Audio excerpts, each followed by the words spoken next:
Hello बच्चों, स्वागत है आपका अपने YouTube channel PCM with SK sir में। मैं हूं एसके सिंह। आज हमारा जो वीडियो है वो न्यूमेरिकल पे है। सारे टॉपिक हमने थ्योरी डेरिवेशन के बता दिए हैं। जो चैप्टर आपका था पहला चैप्टर वैद्युत क्षेत्र और कूलॉम के नियम का, ठीक। तो न्यूमेरिकल हमने कहा था आपको बताएंगे जितने बोर्ड में आए हुए हैं 5 सालों में, उनमें से 4 न्यूमेरिकल आपके पास है। 1 2 3 4, इन्हीं चारों को सबसे पहले आपको जानना है, ठीक है। उसके बाद हम और न्यूमेरिकल को जानेंगे। तो न्यूमेरिकल लगाने के लिए आपको 5 चीज़ें जानना जरूरी है। इससे पहले छोटा सा वीडियो 2 मिनट का है, देख लीजिएगा। उसमें हमने बताया है क्या क्या चीज़ें जानना चाहिए। एक बार रफली मैं आपको बता रहा हूँ कि क्या क्या चीज़ें जानना चाहिए।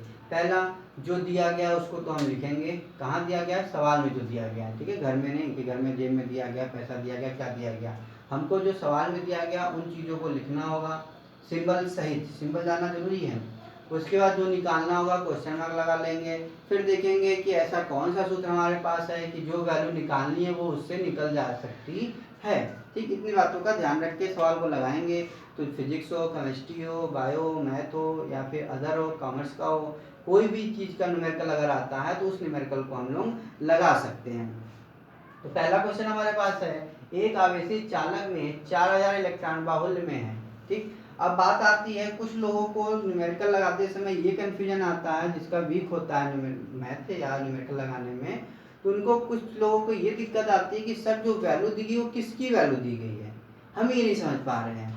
तो वो कैसे देखेंगे कि जो दी गई है उसके या तो दाएं तरफ या बाएं तरफ वो लिखी होगी। बिना लिखे कोई भी वैल्यू नहीं दी जाती है। जैसे ही लिखा ना 4000, बगल में देखिए क्या लिखा, इलेक्ट्रॉन बाहुल में, यानी क्या है, 4000 इलेक्ट्रॉन है, ठीक है, दिया गया है। तो ऐसे नाम दिया होगा, चाहे दाएं या बाएं। नहीं तो फिर मात्रक से जानेंगे कि मात्रक दिया है यानी वो इस चीज की वैल्यू है। तो 4000 इलेक्ट्रॉन बाहुल में है, यानी आपको n दे दिया है, n बराबर 4000 इलेक्ट्रॉन, ठीक है। उसके बाद कह रहा है चालक में उपस्थित कुल आवेश, यानी टोटल आवेश बताने हैं। कोई मान लीजिए ऐसे चालक है, इस चालक में टोटल इस 4000 इलेक्ट्रॉन उपस्थित हैं, तो टोटल आवेश कितने हैं ये चीज हमको बताना है। तो हम जानते हैं 1 इलेक्ट्रॉन पर आवेश होता है 1.6 गुणे 10 घात माइनस 19। तो 4000 पे कितने होंगे, 4000 गुणे 1.6 गुणे 10 घात माइनस 19 गुलाम हो जाएगा। अब 4000 का 1.6 में गुणा करेंगे, आएगा 64, 30, ये उतर गया। कितने अंक के बाद दशमलव था, इधर से देखते हैं दाएं तरफ से, कितने अंक के बाद दशमलव था, 1 अंक के बाद। तो 1 अंक के बाद आपका दशमलव लग गया, गुणे 10 घात कितना हो गया, माइनस 19 गुलाम हो गया। अब फिजिक्स में इतना आप आंसर लिख के छोड़ देंगे तो नहीं सही लगेगा, अच्छा नहीं लगेगा। हमेशा इस दशमलव को 1 अंक के बगल में लाना होता है। तो 1 अंक के बगल में लाने के 2 नियम होते हैं, या तो दाएं से बाएं की तरफ जाते हैं या बाएं से दाएं की तरफ जाते हैं। जब दाएं से, ध्यान सुनिए, जब दाएं से बाएं की तरफ जाते हैं तो हम क्या करते हैं, घात में प्लस कर देते हैं। अगर ये बाएं से दाएं की ओर जाते हैं तो घात में क्या कर लेते हैं, माइनस कर लेते हैं, ठीक है। अब आप बताइए, इस दशमलव को यहाँ लाना है तो हम किधर से ला रहे हैं, दाएं। आप कहेंगे सर जी हमें दायां भी नहीं पता, तो जो आपका दायां हाथ है वही दायां हाथ है, ये बायां है ना, तो दाएं से किधर ला रहे हैं, बाएं की ओर। कितना अंक, 3 अंक। तो 3 अंक जब ले आएंगे आप तो 6.4000 यही तो बन जाएगा। और 3 अंक जब आप लाए तो इस घात में कितना प्लस करेंगे, 3 प्लस कर देंगे, तो गुणे 10 की घात क्या हो जाएगा, माइनस 19 प्लस 3 हो जाएगा। तो दशमलव के बाद अगर पीछे जीरो तो कोई वैल्यू उसकी होती नहीं है, तो 6.4 लिख सकते हैं, गुणे 10 की घात। अब ये बताइए 19 में 3 जुड़ेगा कि घटेगा, तो यहाँ घटेगा, क्योंकि प्लस और माइनस का निशान आता है तो घटता है। और निशान कौन सा लगता है, जो बड़ी वैल्यू है, बड़ी कितनी है, 19, 19 के आगे क्या है, माइनस, यानी माइनस आ जाएगा। माइनस कितना हो जाएगा, माइनस 16 गुलाम हो गया। ये आ गया कितना आवेश, 4000 इलेक्ट्रॉन जिस चालक में है उस पर आवेश कितना है, 6.4 गुणे 10 घात माइनस 16 गुलाम है। स्क्रीनशॉट ले लीजिए, फिर अगला क्वेश्चन बताते हैं।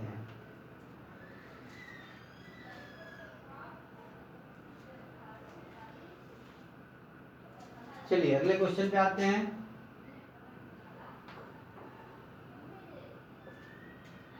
अगला क्वेश्चन देखिए क्या आपके पास, दो प्रोटॉनों के बीच की दूरी की गणना करनी है। क्या गणना करनी है? दूरी की। तो दूरी मान लीजिए r है, r बराबर लगा दीजिए क्वेश्चन मार्क। हमने कहा जो निकालना है उसके आगे क्वेश्चन मार्क लगाते हैं। यदि उनके बीच का प्रतिकर्षण बल, प्रतिकर्षण यानी F, एक प्रोटॉन के भार के क्या है? बराबर है। तो F जो है वो प्रोटॉन के भार के क्या है? बराबर है। दिया गया है, हम खुद नहीं लिख रहे हैं, सवाल में दिया गया तब लिख रहे हैं। यहाँ मत पे सर जी आप तो जादू से लिख रहे हैं, जादू नहीं आता हमको। तो प्रोटॉन के भार के क्या है? बराबर है। F बराबर प्रोटॉन का भार। प्रोटॉन का भार, भार मतलब mg। जब प्रोटॉन है तो यहाँ p सिंबल के रूप में लिख दिया। बात समझ में आया कि mp मतलब प्रोटॉन का द्रव्यमान इंटू g। तो ये mg पूरा क्या है? प्रोटॉन का भार है। किसके बराबर है? F के बराबर है। अब आगे कह रहा है कि प्रोटॉन का द्रव्यमान दिया है कितना? 1.67 गुणे 10 घात माइनस 27। तो mp दिया है आपको 1.67 गुणे 10 घात माइनस 27 किलोग्राम, और g दे दिया गया है 9.8 न्यूटन प्रति किलोग्राम। अब r हमको निकालना है। अब आंसर जी कहेंगे r का तो हमको सूत्र नहीं मालूम है। क्यों नहीं मालूम है? मालूम है पर दिमाग में से निकलता नहीं है। F बराबर सूत्र होता है, किसका सूत्र? कूलाम का सूत्र है। F बराबर होता है 1/4 pi epsilon 0 Q1 Q2 upon R square. ठीक है, तो F किसके बराबर हो जा रहा है? MPG। अब सारे वैल्यू जो जो मालूम है उसको पुट करिए, लेकिन जो चीज निकालना होता है उसी को केवल बाएं तरफ कर लीजिए। पहले वैल्यू मत रखिए। पहले जैसे r निकालना है तो केवल r को बाएं तरफ कर लीजिए और सब जितने बचे दूसरी तरफ कर लीजिए। ठीक है, तो जिस चीज की वैल्यू निकालनी होगी उसको बाएं तरफ, बचे हुए सारे चीज को किधर भेज देंगे? दाएं तरफ कर देंगे। तो 1/4 पाई एप्सिलॉन 0 की वैल्यू होती है 9 इंटू 10 की पावर 9। अब Q1 Q2 को देखिए हम क्या लिख सकते हैं? Q square. क्यों? क्योंकि देखिए दो प्रोटॉन है, दोनों है, और दोनों पे आवेश बराबर होते हैं। अगर पहले पे आवेश Q है तो दूसरे पे भी आवेश कितना होगा? Q होगा। तो Q का Q में गुणा करेंगे तो Q स्क्वायर आ जाएगा अपॉन में R स्क्वायर। अब यहाँ से क्रॉस मल्टीप्लाई करिए तो ये ऊपर आएगा, तो ये वैल्यू कहाँ चली जाएगी? नीचे। तो R स्क्वायर बराबर हो जाएगा 9 गुणे 10 घात 9 into Q square upon MPG। अब इधर से r हटाइए, तो r हटाएंगे तो प्लस माइनस के साथ क्या बन जाएगा?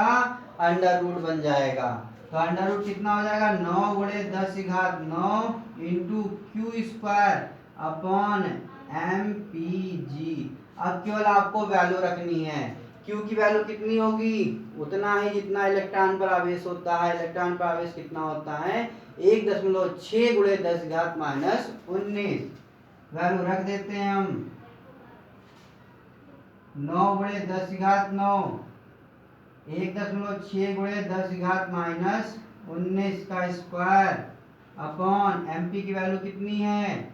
1.67 गुणे 10 घात माइनस 27 गुणे 9.8 हो गया। अब इसको हल करना है आप लोग। अगर हल नहीं कर पाइएगा तो कमेंट जरूर करिएगा, सर हमें अंडर रूट में वैल्यू हल करनी नहीं आती है। इसमें शर्माने की बात नहीं है, पढ़ते समय शर्माया नहीं जाता है। अगर आप नहीं हल कर पाते हैं तो एक स्पेशली वीडियो छोटा सा 2-4 मिनट 5 मिनट का हम बनाएंगे, बताएंगे कि अंडर रूट में कैसे वैल्यू हल की जाती है। ठीक है, तो इससे r का दो वैल्यू आ जाएगा, एक प्लस में एक माइनस में। तो बताइए क्या r कभी माइनस में होगा? r क्या है? दूरी है, दूरी कभी माइनस में नहीं होती है, प्लस वाली वैल्यू मान्य होगी। ठीक है, तो स्क्रीनशॉट इसका भी ले लीजिए। फिर तीसरे क्वेश्चन पे चलते हैं।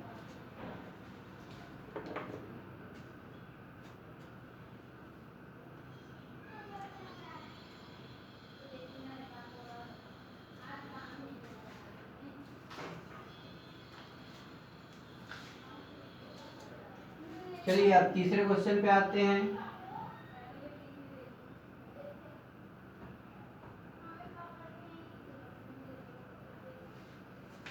तीसरा क्वेश्चन हमारे पास है, समान परिमाण के दो आवेश यानी उनका आवेश क्या है, बराबर है।